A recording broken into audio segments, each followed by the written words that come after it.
Shalom semuanya. Hari ini saya akan membawakan dengan firman Tuhan yang diambil dari Roma 1 ayat yang ke-8 sampai ke-15. Sebelumnya, mari kita mendengarkan Alkitab Suara terlebih dahulu. Pertama-tama aku mengucap syukur kepada Allahku oleh Yesus Kristus atas kamu sekalian, sebab telah tersiar kabar tentang imanmu di seluruh dunia.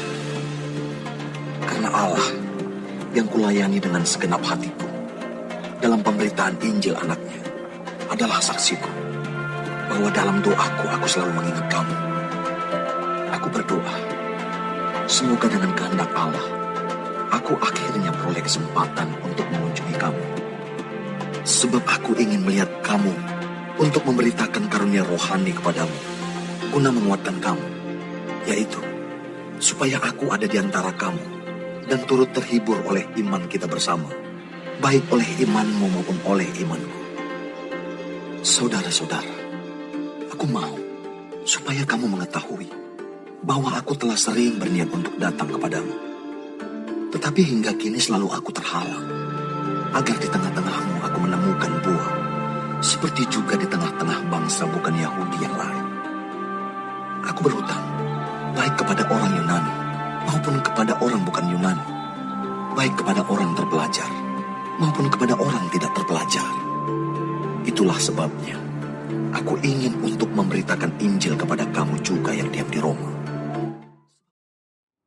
Setelah saya baca berulang Roma 1 ayat 8 sampai 15 ini menceritakan tentang Paulus yang ingin pergi ke kota Roma.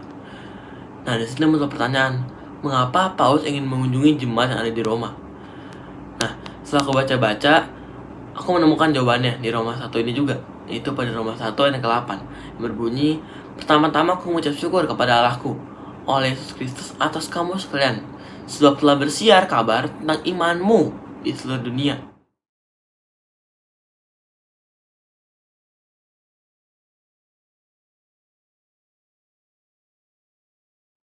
Nah, di sini muncul lagi pertanyaan, iman siapa yang bersiar di seluruh dunia?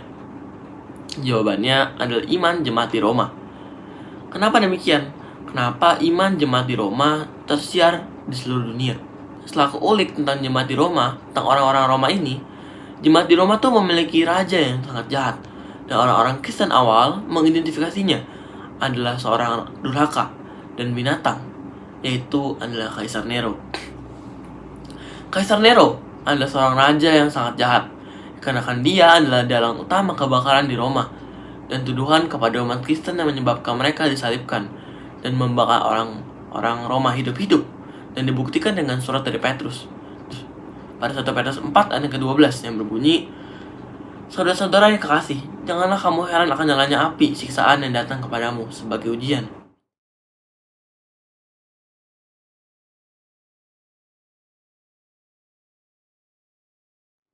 Tetapi mereka, jemaat di Roma, sama sekali tidak pernah menyangkal Allah, walaupun banyak sekali tantangan dalam hidup mereka.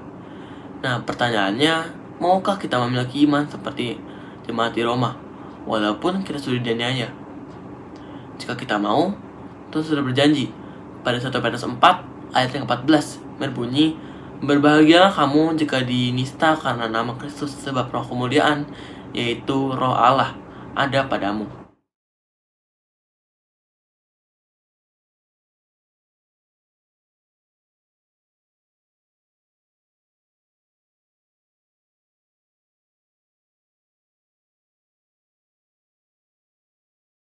Lalu kita akan bahas ayat berikutnya dalam Roma 1 ayat ke-11 yang berbunyi, sebab aku ingin melihat kamu untuk memberikan karunia rohani kepadamu guna menguatkan kamu. Aku ingin melihat kamu untuk memberikan karunia rohani. Paulus berkata demikian agar bangsa Roma diteguhkan imannya. Karunia rohani berasal dari roh Allah atau 7 roh Allah, yaitu roh Tuhan, roh hikmat, roh pengertian, roh nasihat, dan roh keperkasaan, roh pengetahuan, dan roh takut akan Tuhan, yang tertulis pada Yesaya 11 ayat yang kedua. Karena ini disiapkan Tuhan agar umat-umatnya tetap teguh di tengah penderitaan. Zakaria 13 ayat ke-9, aku akan menanam yang sepertiga itu dalam api, dan akan memurnikan mereka seperti orang memurnikan perak. Aku akan menguji mereka seperti orang menguji emas. Mereka akan memanggil namaku, dan aku akan menjawab mereka.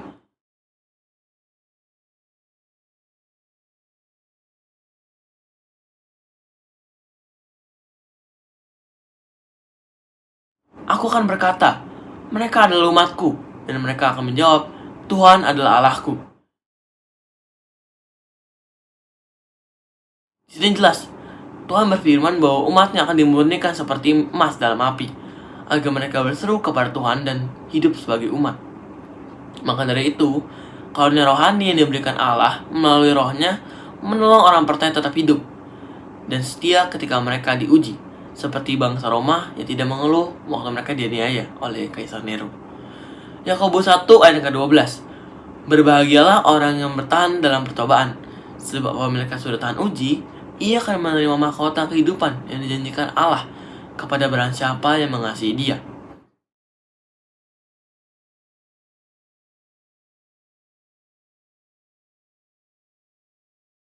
Jadi jelas teman-teman, kita sebagai umat Allah harus memiliki iman seperti jemaat di Roma.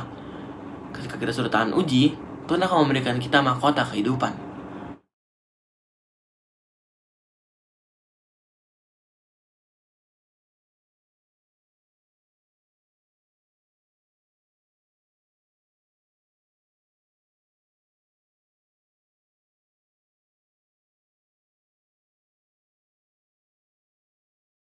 Amin, kiranya Tuhan Yesus memberkati kita semua.